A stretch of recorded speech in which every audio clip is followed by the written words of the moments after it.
Welcome back to Investing Talk Podcast. Today, we are focusing squarely on the trade desk. And honestly, if you want to understand where the digital economy is heading, not just where it's been, this is the company you need to be looking at. Okay. This isn't just another ad tech stock. This is the independent leader that is effectively rewriting the rules of how advertising works outside of those massive walled gardens like Google and Facebook. Okay, let's unpack this immediately. Because usually when we talk about ad tech, people's eyes just glaze over. You do. They hear programmatic or bidding, and they tune out, or they just assume Google and Meta own the entire world and everyone else is fighting for scraps. Right. But you're arguing that this company isn't just surviving, but is actually a proxy for the entire recovery of the digital ad market. Exactly. It's the bellwether. Specifically, we're seeing a massive structural shift toward connected TV, or CTV. You know, streaming services with ads, Disney Plus, Hulu, Netflix's ad tier. Wolfram. The trade desk is positioning itself as the engine room for that entire transition. If ad spend is coming back, it's going to show up here first. I want to get into the nuts and bolts of that, specifically this walled garden versus open internet war, because I'm looking at the balance sheet and I have some questions about their valuation. Of course. But as usual, before we start, subscribe, like, and comment to this video to support the show. It really helps us keep this analysis coming. Yes, please do. We love seeing the comments and hearing your take on these tickers. All right, so you know me. I'm the skeptic here. I hear growth story and AI-driven targeting, and I immediately reach for my calculator. I know you do. Everyone promises growth, but very few deliver clean, profitable numbers, especially in a sector as volatile as advertising. So let's look at the actual performance. The latest data we have is Q3 2024.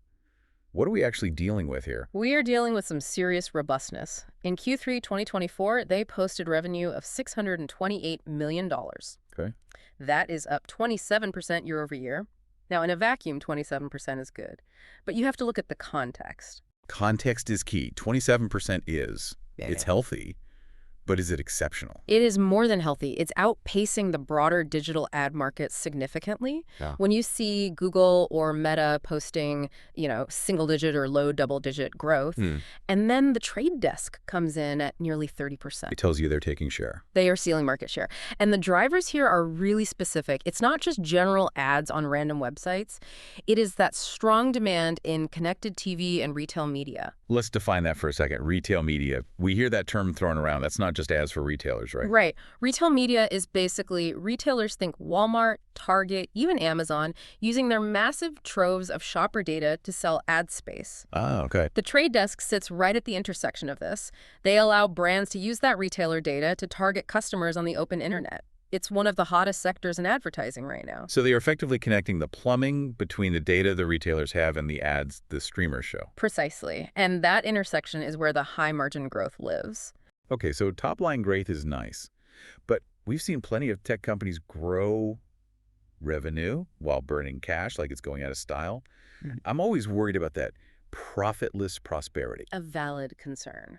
What does the future look like? Are analysts buying this story for the long haul? They are. I mean, if you look at the consensus for 2025, analysts have revised their earnings per share, their EPS estimates up. They're looking at an average of about $2.10 per share. And what's the thesis there? It's that the AI tools the company is rolling out are making ad targeting so much more efficient that advertisers are going to spend more to get the same or even better results. Right, but let's pause on the AI buzzword for a second. Every CEO reads a script saying AI, 15 times a call to pump the stock. Let's look at the actual profitability today. Fair enough. Because revenue is vanity, profit is sanity, right? And I'm looking at the margins here, and I have to admit, this caught my eye. Adjusted EBITDA margin expanded to 41%. That is a massive number for a growth tech company. It is. Usually you get high growth and low margins, or the other way around. Yeah. 41% margins. It implies they aren't just spending wildly to acquire customers, they're actually operating efficiently. Exactly. It's what we call operating leverage. They've reached a scale in their platform where they are seeing these efficiencies kick in. They don't have to spend $1 to make $1 anymore. So you spend $1 and make $1.40. Basically, they aren't needing to hire thousands of new salespeople to sell the next $1 million of ads. The platform does the work. And the cash flow backs that up. I'm seeing free cash flow hit $240 million in that same quarter. That's up 35% year over year. So doing the math, Cash flow is actually growing faster than revenue. That is the kind of leverage I like to see. And that cash flow gives them options. That's the key. In a high interest rate environment, cash is king. Well, let's talk about those options, because this brings me to my favorite part of any analysis, the balance sheet. I knew you'd like this part. I call this pristine, and I don't use that word lightly. Usually I find some skeletons in the closet, some convertible debt, something weird. And here. As of the Q3 2024 10Q filing, they have $1.3 billion in cash and equivalents. But here is the kicker, and this is so rare in high-growth tech. Zero debt. None. Nothing. In an environment where interest rates have been volatile, having zero debt is a fortress. They aren't servicing interest payments. They're collecting interest on that $1.3 billion. And they are deploying that capital strategically, too. It's not just sitting there. They are pouring money into R&D specifically for enhancements to their Kokai platform. That's their big AI overhaul. Exactly. And they've done about $100 million in share repurchases year to date. Which, to be fair, $100 million is a small amount compared to the cash pile. It's more of a token gesture. It is, but it signals discipline. But let's step back from the numbers for a second. We mentioned walled gardens earlier. We need to explain why the trade desk is winning. That's the billion-dollar question. Yeah. If Google and Amazon have their own massive ad platforms, why doesn't Google just crush them? It's the independent DSP advantage. Think about it this way. If you are a massive brand, say Nike, and you buy ads on Google using Google's tools, you are relying on Google's data, Google's reporting, and you're buying Google's inventory. It's a conflict of interest. Right. The saying is Google is grading its own homework. Exactly. They sell you the ad, serve the ad, and then tell you, hey, great news, the ad worked perfectly. You have to trust them blindly. And CFOs are getting tired of that. So the trade desk is neutral. They're neutral. They don't own the media. They don't own a streaming service or a social network. They just help you buy ads across the entire open internet, Spotify, Disney Plus, Free, you name it. And that builds trust. It builds trust and a massive network effect. We're talking about over 2 million active campaigns running on their platform daily. That generates a staggering amount of pricing data. And that data feeds into their identity solution, right? This UID2 thing. Yes, UID2. It is crucial. Okay, so for 20 years, the internet ran on cookies, but because of privacy concerns, cookies are dying. Google is phasing them out. Apple already killed them. Advertisers were panicking. Panicking. They needed a way to know who they were showing ads to without violating privacy. Enter UID2. It's an open source standard. Basically, when you log in with your email, that email is turned into an encrypted anonymous code. The Trade Desk built this and then gave it away to the industry. So it's a replacement for the cookie that actually works on connected TV, where cookies never worked anyway. Precisely. And because it's becoming the industry standard for the open internet, it creates very high switching costs. You can't just unplug it and go back to Google easily because Google doesn't use it. They want you in their garden. And the numbers support that shift. I see here that their connected TV focus now accounts for 37% of their revenue. 37%. They are winning the living room war. When you watch ads on Hulu or Peacock, there's a very good chance the Trade Desk placed that ad. All right, the fundamentals look solid. I mean, the balance sheet is a fortress.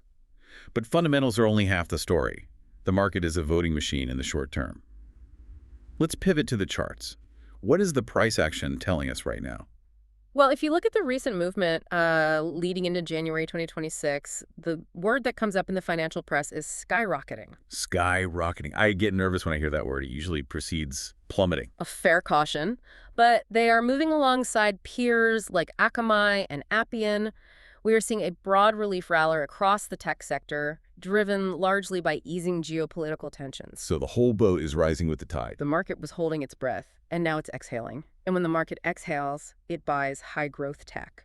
So structurally, what does that look like on the chart? Is this a dead cat bounce or something real? It looks like a classic breakout. We are seeing higher highs forming. In technical analysis, this is what you look for when confidence returns. The structure implies that we are breaking out to new levels, not just bouncing off the bottom. And is there volume behind it?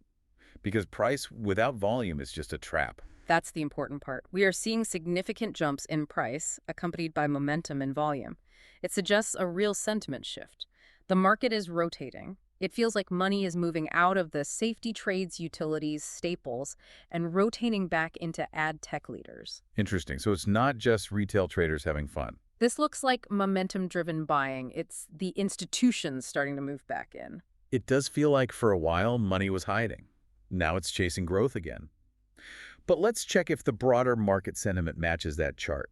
Let's look at the data. We ran the numbers through our Alpha Vantage analysis for the period of January 21st to 22nd, 2026. And what did the machine say? It's nuanced. We filtered for relevance, which gave us 8 directly related news items. When we weighted the sentiment, we got a mix. 3 somewhat bullish items, 1 neutral, and 1 somewhat bearish. So a bit of a mixed bag, not totally one-sided. A little. The aggregate score averaged out to plus 0.05. Now, for context, that is a mildly bullish tilt. It's positive, but it's not euphoric. Which, honestly, I kind of like. When the sentiment score is off the charts positive, it means everyone is already on one side of the boat. I worry about a bubble then. Good point. Plus 0.05 suggests cautious optimism. It means there is a wall of worry to climb. There might still be room to run. Right. However, if we look at the FinViz data, it paints a slightly rosier picture. FinViz notes the shares are skyrocketing on the market rebound, and it gives it a sentiment score of plus 0.278. That's a significant difference. Why the gap? I think FinViz tends to react more to the immediate price action and the technical breakout we just discussed. They're highlighting that the trade desk is favored over peers on key metrics, so the price action is making the sentiment look better than the headlines do. Speaking of institutions, are the big whales buying? You mentioned them rotating in. That's the quiet part. We track the institutional flow, and honestly, it's stable.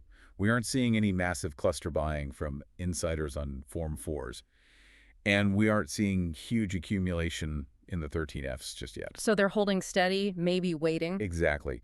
Waiting for the next earnings print to confirm the breakout, perhaps.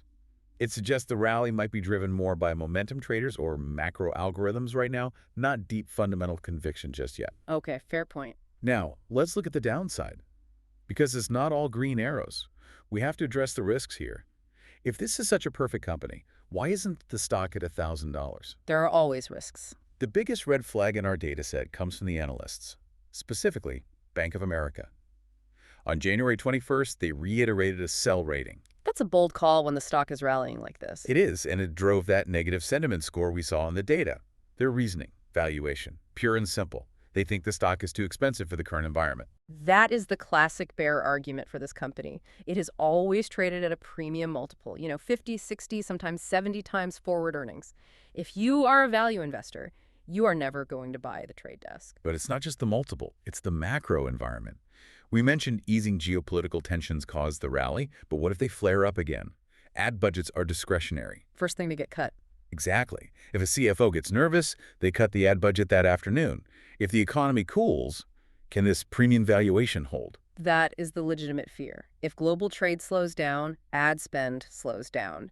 And if you are priced for perfection, which a $2.10 EPS target implies, any slip-up, any guidance miss Leads to a 20% haircut in the stock price overnight. We've seen it before. I hear you. But here's the rebuttal. Look at the resilience they just demonstrated. We have been in a shaky economy, inflation, rates, uncertainty, and yet they grew revenue 27%. That is true. They grew when others shrank. That suggests that their specific slice of the pie CTV and data-driven advertising is becoming must-have rather than nice-to-have for advertisers. Even if the total ad pie shrinks, their slice is getting bigger because it's the only part that actually works and is measurable. And we have to go back to that zero-debt balance sheet. Exactly. That protects them. If the economy crashes, they don't have creditors banging on the door. They have $1.3 billion in the bank to weather the storm. They could even use a downturn to acquire smaller competitors who are struggling. That cash position is their biggest insurance policy against the bear case. It buys them time and flexibility that their competitors just don't have. It turns a crisis into an opportunity. And it lets them keep investing in Kokai while others are cutting R&D. While Google is distracted fighting antitrust lawsuits, the trade desk is heads down building better product. All right, we've looked at the growth, the charts, the sentiment, and the risks. It's time to land this plane. Let's look at the catalysts coming up in the next 3 months. What should people be watching? First and foremost, mark your calendar for early May 2026. That is when we expect the Q4 2025 earnings. That's the big one. What are the expectations? Consensus is looking for revenue of roughly $700 million. That would be a huge quarter. If they hit that, it confirms the acceleration story. And on the macro front? We are looking at expected Fed rate cuts in the first half of 2026. If those cuts happen, that is rocket fuel for growth stocks like this. Exactly. Cheaper money usually leads to higher ad budgets and higher stock multiples. And finally, keep an eye out for any follow-up announcements from CES or a dedicated investor day. Right, they often use those to drop big news about platform updates. Or a major new partnership. If they announce another major streaming service adopting UID2, that moves the needle. Okay, so we have a clear timeline. Now, I need a number. Based on everything we've talked about, what is the score? Taking everything into account, the 27% growth, the pristine balance sheet, the dominance in CTV, and the fact that they are free cash flow positive, I'm giving this a bullish score of 810. 8810.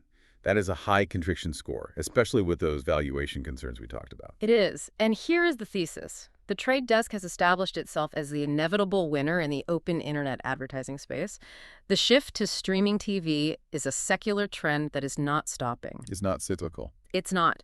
Their dominance in CTV, combined with that zero-debt balance sheet, allows them to capture accelerating demand in a way no one else can. And that free cash flow, accelerating by 35%, proves the business model scales beautifully. I view this as a multi-year hold into the 2027 earnings cycle. 2027, you're playing the long game. Absolutely. I see 50% plus upside potential here as AI tools like Kokai drive further market share gains. This isn't a trade for next week. This is an investment for the next 2 years. It's a compelling argument. Even as a skeptic, it's hard to argue with zero debt and 41% margins. The valuation is steep, but you often get what you pay for. Quality rarely goes on sale. If you wait for it to be cheap, you'll probably be waiting forever. That's the truth.